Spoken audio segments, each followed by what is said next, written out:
In my previous existence, my entire fam was reincarnated. My dad, mom, big bro, and little bro. They all fussed over our adopted daughter, Zara.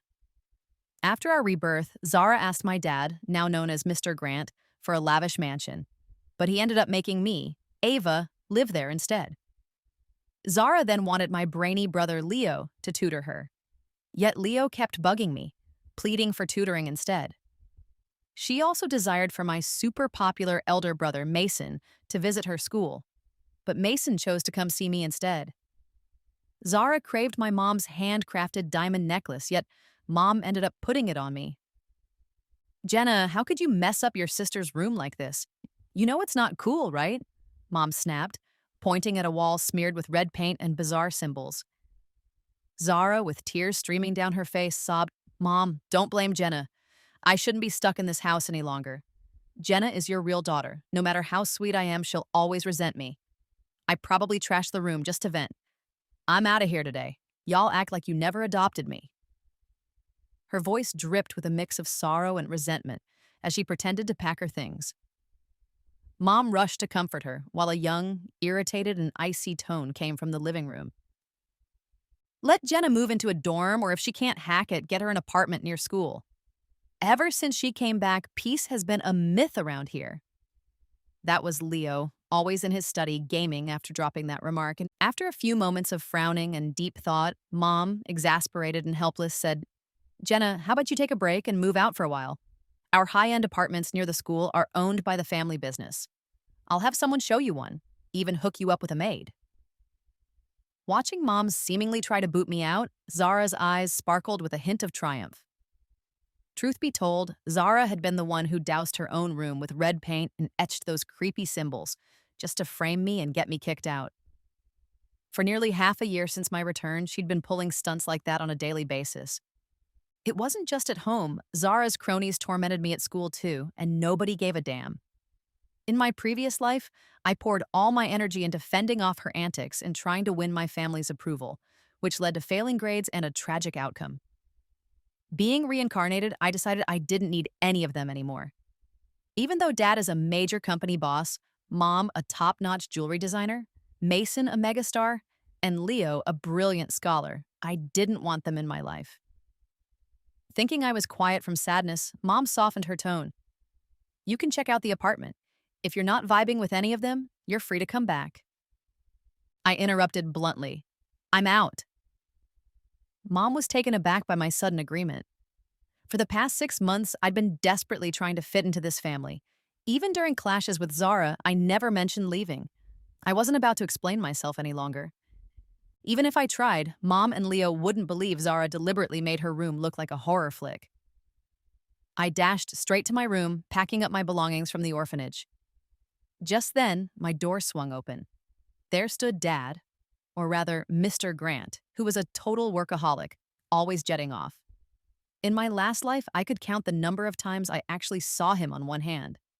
I still recall that Christmas night when the whole family was together.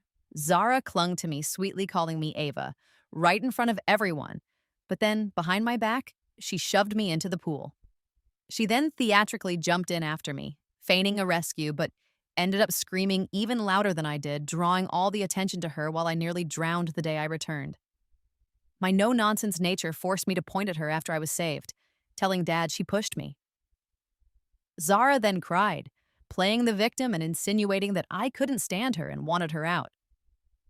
I thought Leo, who managed the family business, would see right through her act and stand up for me. But he just glared, sternly asking for proof, and dismissed my defense by saying I was too young to be so intolerant. That was that, leaving Mom to play the peacemaker with no resolution. After that, regardless of what went down, whether Zara's minions humiliated me at school or worse, I never uttered another word to Dad. When he came home later, I braced myself for a lecture based on Zara's side of the story.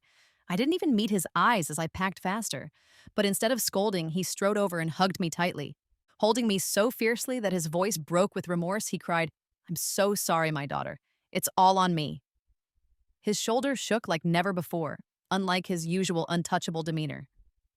Mom, Zara, and the housekeeper rushed in, all shocked by the sight. I wondered if my moving out revelation finally stirred some genuine fatherly concern in him, making him act out of character to stop me. But whether he tried to stop it or not, I had already made up my mind. No more staying in this messed up house.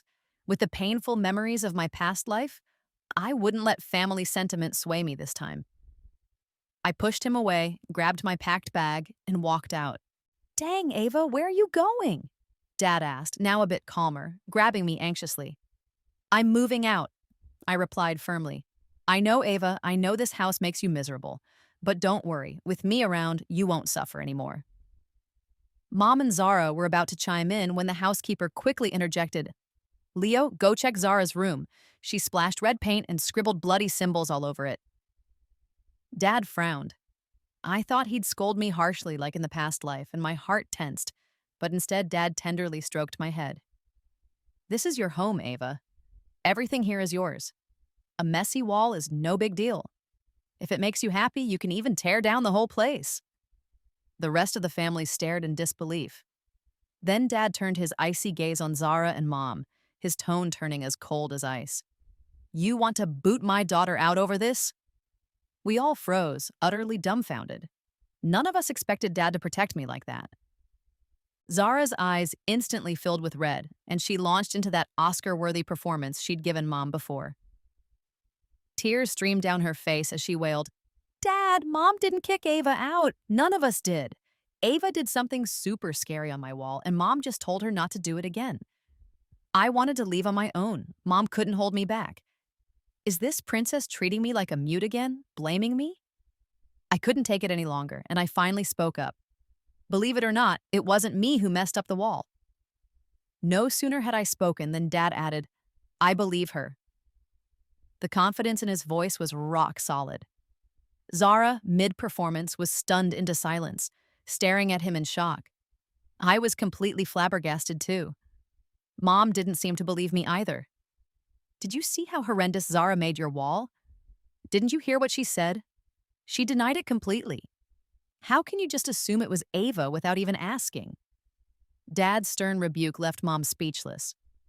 Then he solemnly declared, I'm going to get to the bottom of who wrecked that wall. Zara panicked.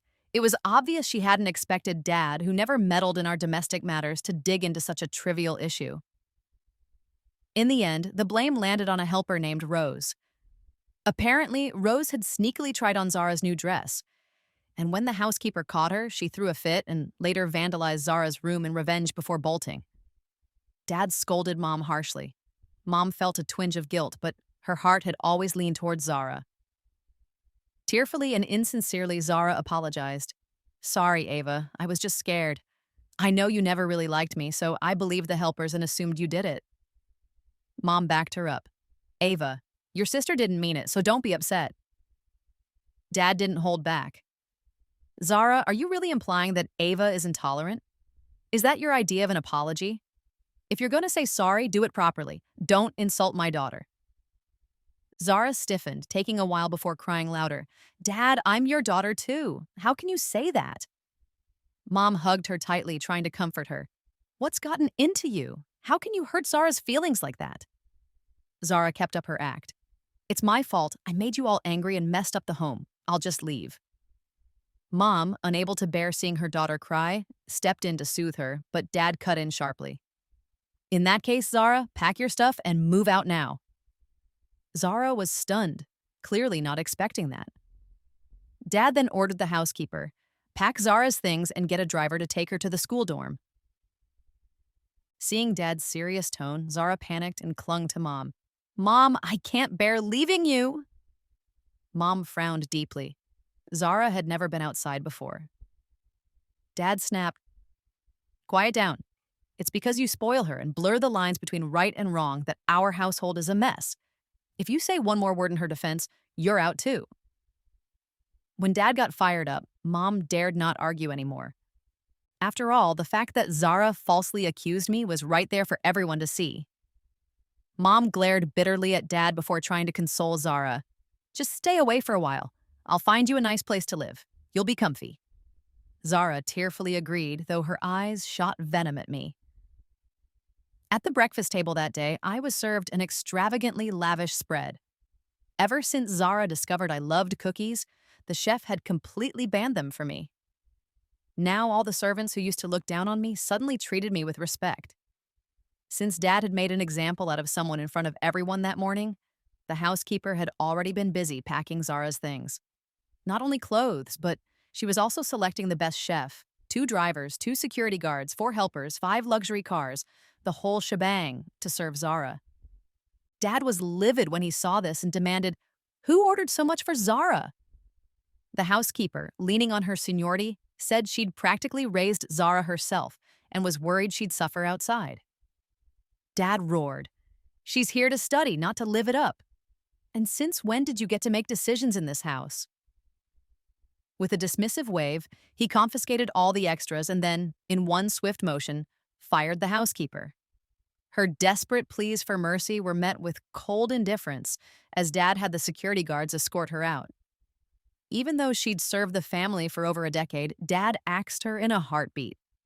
With that as a lesson, everyone in the house quickly got the message, show me respect or else. Soon enough, some even suggested to Dad that once Zara was gone, they could renovate her room, the biggest, brightest, most luxurious room in the whole house, complete with a 200-square-foot walk-in closet, and hand it over to me. Dad was chuffed when he heard this, agreeing immediately and even tossing a bonus to the suck-up who suggested it. The other servants then started being nice to me, too.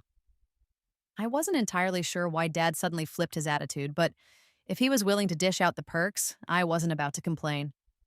If he reverted back to his old grumpy self, I'd just pack up and bounce. No biggie.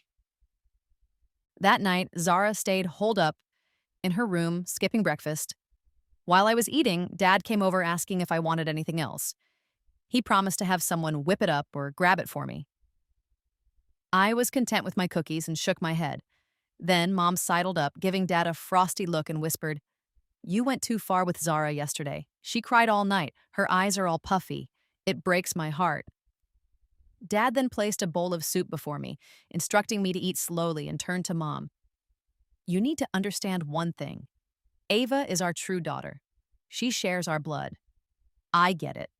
Zara was raised by us, and you care about her more than Ava.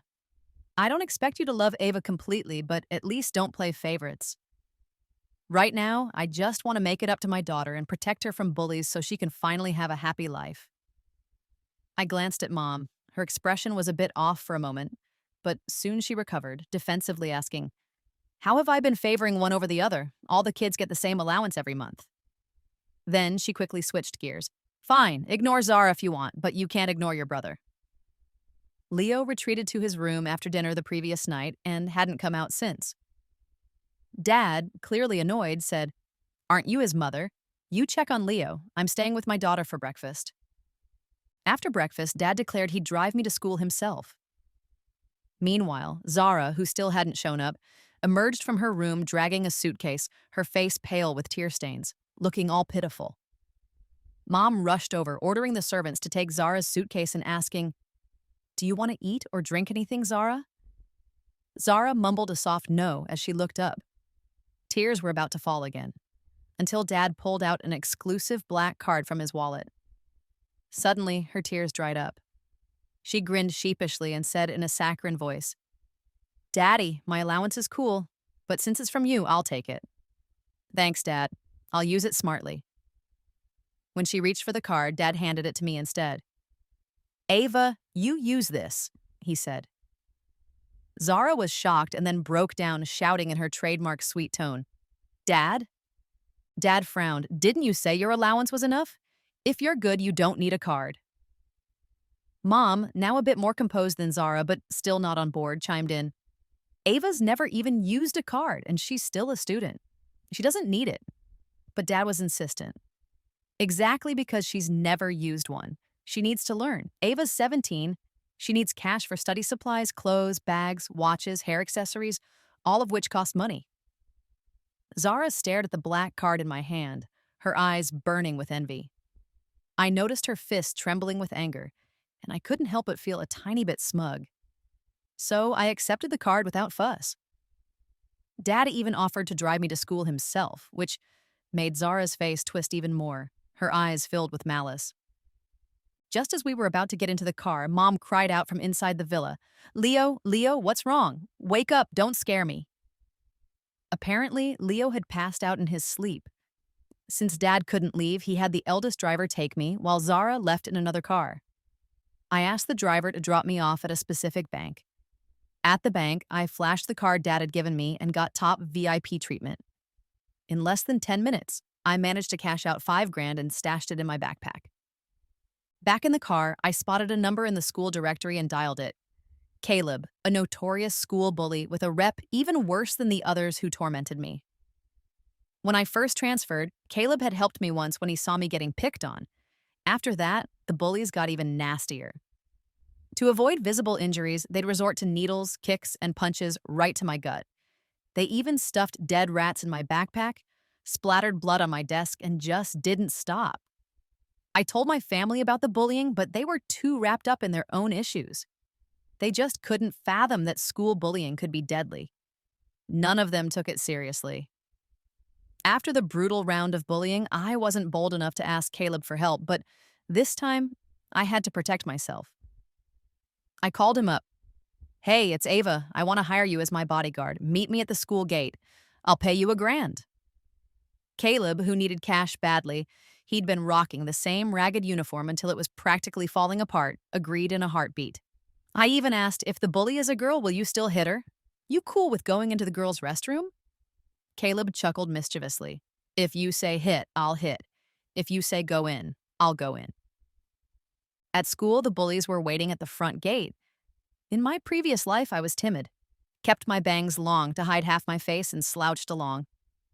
Now, I tied my hair in a high ponytail, showing off my full face, and walked in with a newfound confidence. The bullies gave me snarky smiles and trailed me from a safe distance. Further ahead, I spotted a tall, lean figure striding out of a classroom building. My anxious heart calmed instantly, and I straightened up even more. As I passed the restroom area, the leader, a burly guy, grabbed my shoulder. A group of them blocked my path and shoved me into the girls' restroom. Some girls using the facilities bolted out as if they'd seen a ghost. Clearly, these punks were working for Zara since they demanded my black card immediately. I kept quiet as they snatched my backpack, pinned me down, and tried to force my face into the toilet. Just then, Leo stormed in like a whirlwind, his long legs sweeping several bullies off their feet. He then grabbed the burly guy and beat him senseless. With his nose and mouth bleeding, Leo glared and warned, "If any of you dare touch Ava again, I'll kill you. I got a medical diagnosis saying I'm bonkers, so the cops can't do a thing. Scram!" The sight of the beaten guy sent the rest scurrying away like defeated mutts, and I watched in stunned silence, feeling a mix of bitterness and awe. So it turned out that just $1,000 could quell the brutal storm of bullying that once had me a trembling mess. I now earn several $1,000s in pocket money every month, whereas in my past life, I was too scared to even think of resisting, letting them snatch away every dime. After we got back to class, Leo, whom I'd paid, moved my desk to the back next to his. Zara sat in the middle, watching from afar, her eyes grinding with anger, or so it seemed. Looking at Leo, who was dozing with his head down, I felt a newfound sense of security. I had 50 grand in cash, more than enough to keep him around as long as I needed. During English class, when we got our test papers back, I flunked. The teacher shot me a dark look, and after class, a timid girl from the farthest fourth row shuffled over with her head down. She barely dared to meet my gaze as she stuttered, "Ava, can I help you with English? And, can I come to the restroom with you?" Her name was Linda, and although she had good grades, she too was a target of bullying. I glanced over at Leo, still snoozing, and after a moment, I agreed. Whether it was just one or two, it didn't matter. I might even have to pay Leo a bit more, treating him like my own personal tutor. But to my surprise, by the end of the day, I no longer needed to shell out cash for Leo's protection. After morning classes, as I was heading to the cafeteria, I was stopped by a group of middle-aged folks crying and begging for my forgiveness. When I didn't respond, two of them even knelt down, sobbing. "Ava, our daughter deserves better. It's all my fault for not raising her right. Please have mercy. She's just starting her senior year, about to take the college entrance exams. If she ends up in jail now, her life's over. Ava, please tell your dad to forgive my daughter. I'll do anything. Shortly after, a sharply dressed man approached and explained the situation. Turns out the driver who dropped me off had overheard my call and recorded the bullies, reporting everything to Dad. Ignoring Leo, who was still out cold, Dad immediately dispatched his team to handle the situation. The man turned out to be Dad's assistant, who even brought top lawyers to confront the bullies and their parents. I was whisked off to the principal's office where the bullies, now bruised and whimpering, were being dealt with. With the assistant and lawyers on the case, I couldn't care less about the pleading parents. Then the assistant's phone rang and he handed it to me. It was Dad, crying so hard his voice was unrecognizable. Daddy, Daddy, I'm too ashamed to face you. I'm so sorry. I deserve to die. After a long pause, his voice cracked. Daddy had a dream last night that you regretted coming back to us. You tried so hard to fit in, but we pushed you away and you went down a path of no return. When I woke up, I just wanted to make it up to you, love you, spoil you, but I never imagined that my daughter, who suffered for 17 years, would endure such torment at this so-called prestigious school. We saw you wasting away day by day, but we ignored it for our so-called work. What can I do to heal your pain? I know I can't. Even if I die 1,000 times, it won't help. Don't forgive me. Never forgive me in this lifetime. The chairman of a major corporation, reduced to tears and agony, spoke. I held onto that phone and didn't utter a word for ages. He then offered me money. He paid for my education, even threw in a house and a car. I accepted the funds, but any extra was off the table. With that, the bully's reign was completely crushed at school. A while later, Dad's assistant informed me that Dad was busy dealing with the bullies' parents, determined to ruin them for good. Maya-like promises were made by Zara, but no one ever revealed her true involvement. Ever since Dad began funding several new school buildings, the principal and teachers have been extra kind to me. Everywhere I went, classmates whispered about my deep connections. Not just in my class, but even students from neighboring classes actively tried to befriend me, along with my best friend Linda. But those friendships didn't last long. Within days, people mysteriously stopped hanging out with us. Linda eventually discovered that someone was paying others to keep away from us. The moment I heard that, I knew it was Zara. Ever since I started getting popular, Zara had gone bonkers, spending cash to manipulate school friendships. Leo, after that rough day, had been out cold for 3 whole days. When he finally woke up, he wasn't quite himself. Known across school for jumping grades, Leo insisted on downgrading to sophomore year to repeat classes. He even opted for the regular class where Zara and I were. The news spread like wildfire. Teachers practically floated with joy. And Zara?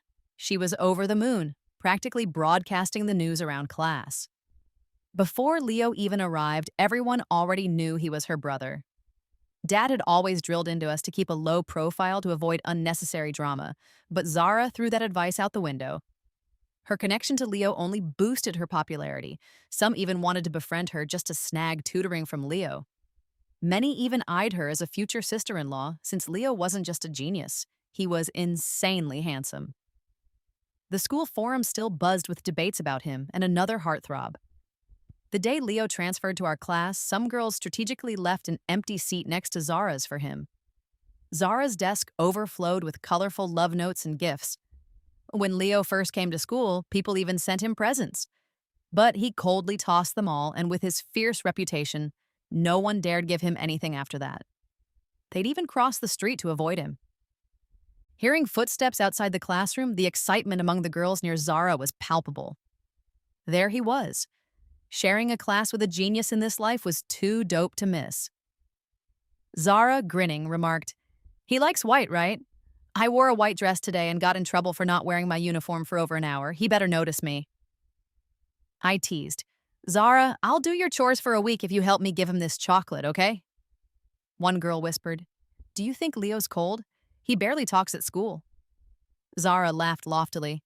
"Nah, Leo doesn't chat much with strangers, but around me he's a total chatterbox.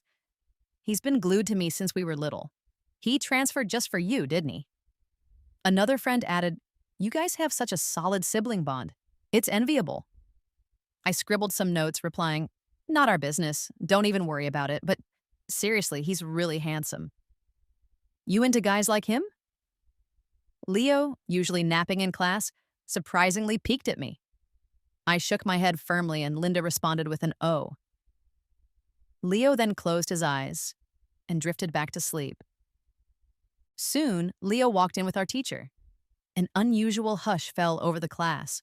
The teacher eagerly introduced Leo, telling him to choose any seat or else she'd rearrange the room. I looked up to find Leo staring directly at me. I was stunned. He looked thinner, likely from being out cold for days. His eyes were red, like he'd been crying his heart out. Some girls stood to introduce themselves, but Leo only had eyes for me until the teacher prodded him to speak. Finally, he said, I'm here for one person. I want to protect her, study with her, and help her get into college together. That person is my sister. The class exploded into screams, interrupting his speech as girls near Zara went wild with excitement. Zara tried to play modest, covering her mouth with a laugh. Seriously, I told him not to be all high profile. How could he do that? It's so annoying. True to form, Leo started strolling over to Zara's desk where the girls' screams abruptly died down. Then the classroom went eerily quiet except for Leo's determined steps. Zara stood among the seated students, like a statue coming alive, her face shifting colors dramatically. Leo placed an empty desk next to mine and patted a dozing deskmate. Hey, mind shifting seats? Move your desk back, will ya? Ava's my sister, he said politely. The shock was so intense, some classmates nearly popped their eyes out. I shot back loudly. I'm not your sister, and I won't sit with you. When Leo confronted me, his brows furrowed sharply as if ready to throw down. The teacher, clearly scared of offending anyone, remained silent.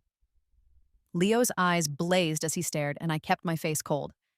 After a long silence, he moved the desk behind me and sat down. Later, during math class, I frowned at a homework assignment, biting my pen over a bunch of unsolvable problems.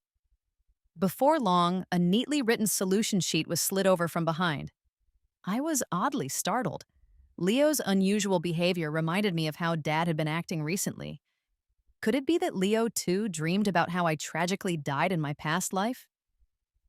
After class, some girls whispered with curiosity about what was going on. Zara ignored everyone and lay on her desk, crying bitterly. The classmates exchanged confused glances. Everyone had a mix of expressions, including me. Then a shadow fell. It was Leo, holding a stack of reference books in his delicate hands. He set them down on my desk, his pale face tinged with red, and said, Ava, check out these books. If you don't get something, just ask me. I'll break it down for you. He placed the books back and sat down. I couldn't figure out what Leo was up to. Remembering his earlier aloofness, I returned the books to him, as other girls dashed over, blushing as they asked Leo questions, but he curtly brushed them off, claiming he was busy. Since Zara never mentioned Leo being her brother again, some bold students cautiously asked, Leo, is Zara your sister? Leo simply replied with 2 words, she's fake, and after a pause added, I only have one sister, and that's Ava.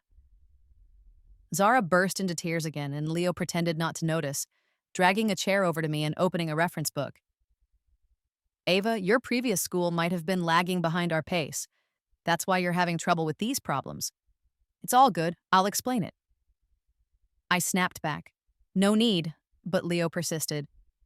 Even if you think I'm annoying, I'm sticking with you until you get into the college you want.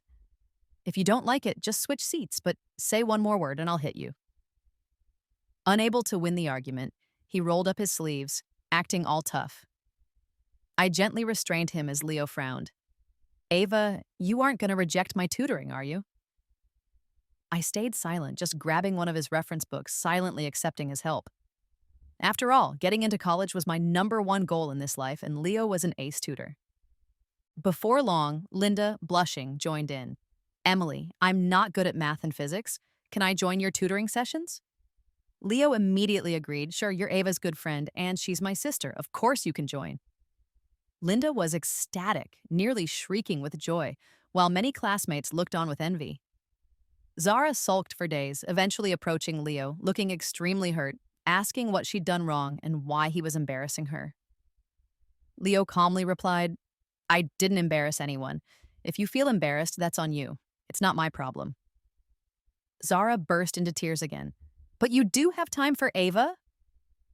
Leo replied, I grew up with her, and she's only been here a short while. How can you compare to our bond? Zara then blurted, I'll go to Mom. I'll have her come to school to prove that I wasn't lying. Leo shot back, I'm not lying either. You're fake. Ava is our real daughter. She's my real sister. Soon, with a monthly exam coming up and the holiday around the corner, the school organized a celebration in the auditorium where families were invited. Over the past month, Leo had tutored me hard while also handling all my errands, fetching water, meals, snacks, picking up books and assignments. If I didn't let him help, he'd get all worked up. Thus, my sole focus was on studying. Hard work paid off. From being an average student, my exam scores rocketed into the top 10 of the entire grade. During the celebration, there was an awards segment for the top 10. Zara, who wasn't in that list at all, tore her paper to shreds upon seeing her scores. Then she glared at me with eyes as green as poison. Unable to make it on stage by merit, she registered for a talent show. In front of the whole class, she called Mom on speakerphone and instructed, Mom, I want a one-of-a-kind costume and some sparkly jewelry. Is that cool? Mom replied, No problem. I'll get you a custom outfit and a diamond necklace. Zara feigned surprise. Ain't that going to cost a fortune? Last time we hit an auction, a diamond necklace was a 7-figure deal. This cash is nothing for our fam. Chill and nail your performance. Mom agreed. Thanks, Mom. I'll do my best. Leo, having heard enough, rushed over and abruptly ended the call. What the heck are you doing? Who even are you to me? Do you know me at all? Get lost. Zara screamed. Mia, what are you doing? Ever since she had clashed with Leo, Zara stopped pretending around him. Leo glared at her coldly, as if meeting her for the first time, his tone icily. I really wish I'd never known you, Zara. Rolling her eyes, she then dialed another number. To everyone's surprise, this time, she called her big bro, Blake, who was mega popular. His new single had just dropped and was topping all the charts. Half the class had even switched their ringtones to his latest hit. Zara thought this move would make school life unbearable for us, but Leo, with an icy glare, snatched her phone away. I'm warning you, don't call him. Get lost. Zara fired back. I'm calling my bro. Who's it to you? My brother's way cooler than you ungrateful, fickle mess. Zara then bit Leo's wrist hard, making him let go and snatched her phone back. Blake answered. Do you know whose call this is? Zara covered the mouthpiece and boasted, Just say his name and it'll scare all you losers. She dashed to the classroom podium, her voice suddenly sugary as she declared, Blake, our school is having a celebration, and I got a performance slot. Can you come? She added, Sorry, our parents are busy, so I told the teacher you'd be there. If you can't make it, I'll be so bummed. Leo, seething, grabbed her phone again, ended the call, and tossed it back before storming out, his face dark as a storm cloud. The rest of us were stunned. From the podium, Zara triumphantly declared, Y'all look down on me, right? You'd rather hang with that orphan kid than give me proper respect? Fine. I'll show you something big this time. Don't come crying to me later. Even if you were to lick my toes, I'm not giving anyone a chance. The classmates looked at her like she was the biggest joke. Later that evening, during the awards ceremony, students prepared backstage, while Zara cursed under her breath, her makeup ruined, her eyes blood red with fury. The custom outfit and diamond necklace Mom promised hadn't even arrived. To make matters worse, Mom had been on a business trip overseas for days with no word. Some classmates, recognizing the brands on Zara's clothes and jewelry weren't bespoke at all, mocked her. Weren't you going to show us something big? Where's the 7-figure diamond necklace? Seriously, if there was an award for daydreaming, you'd snag second place because no one would take first. Zara's face paled, but she sneered through gritted teeth. I remember you all. I hope you can still laugh when you see my brother. After getting ready, we joined the parents and teachers to watch the performances. As we waited to go on stage, I saw Zara sneak another call to Blake before her performance.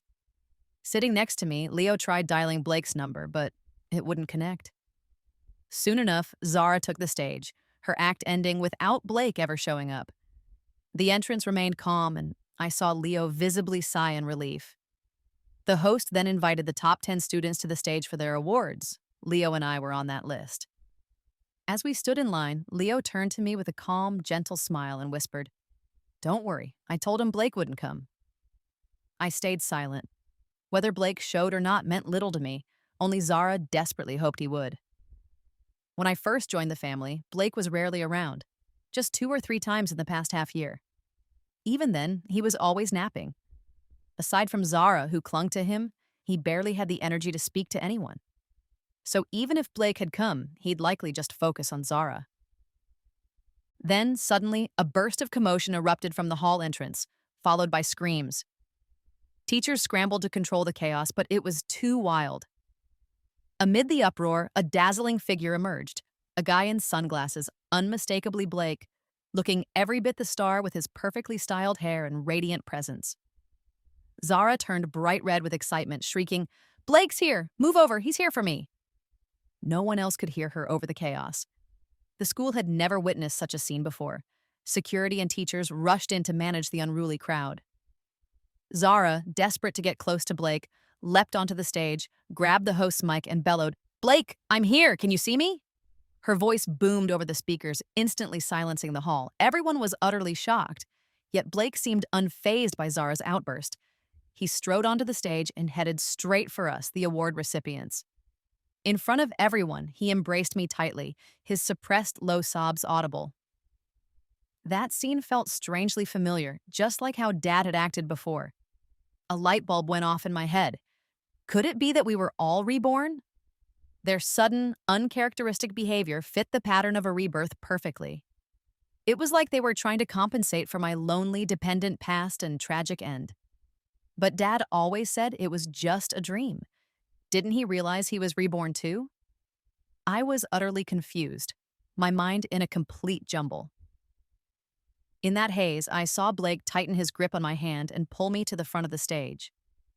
Through choked-up words, he said, "This is Ava, my most cherished sister." Trying to piece everything together, I later found myself riding in a stretch Rolls-Royce with Blake and Leo flanking me. Blake joked about the temperature, first telling the driver to crank it up, then down, and Leo rummaged in the mini fridge for my drink of choice.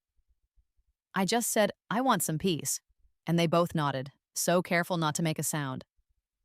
At home, Dad had decided not to attend the school ceremony.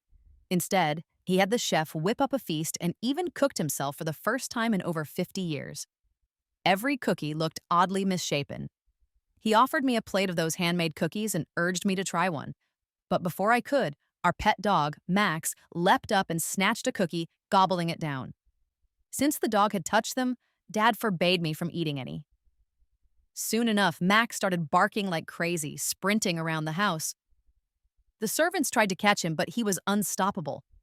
After a few laps, he collapsed, convulsing and foaming at the mouth. A servant shrieked, "Poison! Max was poisoned!" Chaos quickly enveloped the house. Money problems got solved in a flash. In under an hour, it was confirmed that Max had been poisoned with a heavy dose of rat poison, and that poison had been mixed into the cookies. Dad wouldn't be that stupid to poison me. He'd never try that on his own daughter now, especially when he was trying to atone for past neglect. With all the surveillance around, it didn't take long to discover that Zara was behind it all. At school, everyone was fixated on celebrity Blake and me, his officially acknowledged sister. Nobody suspected that a jealousy-fueled Zara would dash out of the hall and take a taxi straight to our house. While Dad was in his study, checking baking times, Zara slinked into the kitchen, pretending to grab some chocolate she had stashed away. She sent the chef away with some excuse, and then emptied several packs of rat poison into the butter. Before she could make her getaway in a taxi, our pet dog intercepted the plan by snatching the cookie. Otherwise, that poison one might have been mine. Dad's face darkened as he summoned everyone, ordering a manhunt for Zara. He even called his company, halting work to help capture her.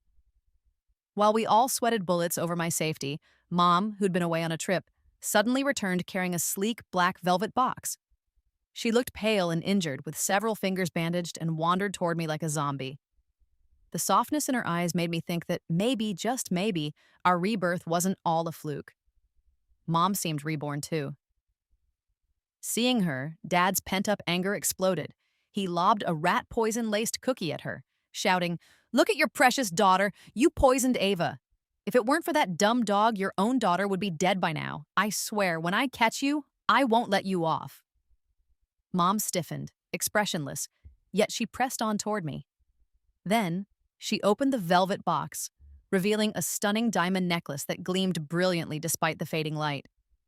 Dad must have overheard Zara demanding the necklace from her, and it only fueled his rage. "That little poisoner, and you even made her a necklace? Fine, I'll use it to strangle her myself," he fumed. Mom seemed completely numb as Dad ranted. Suddenly his phone rang, and he answered, "Find her! Find that lowlife and bring her back!" His voice was raw as Tom and Leo rushed to support him. Steadying himself, Dad took a few pained steps toward Mom while replaying a recording his assistant had just sent, a confession from one of the bullies, after relentless questioning at the juvenile detention center, implicating Zara. The recording revealed that Zara had paid them off and even egged them on to kill me quietly for extra cash. Listening to that, Dad, Blake, and Leo's eyes turned blood red, fists clenched tight. Dad glared at Mom. "Did you hear that? Do you know what your daughter had to endure at school? Beaten, cursed, nearly killed, and you still coddled that ungrateful brat.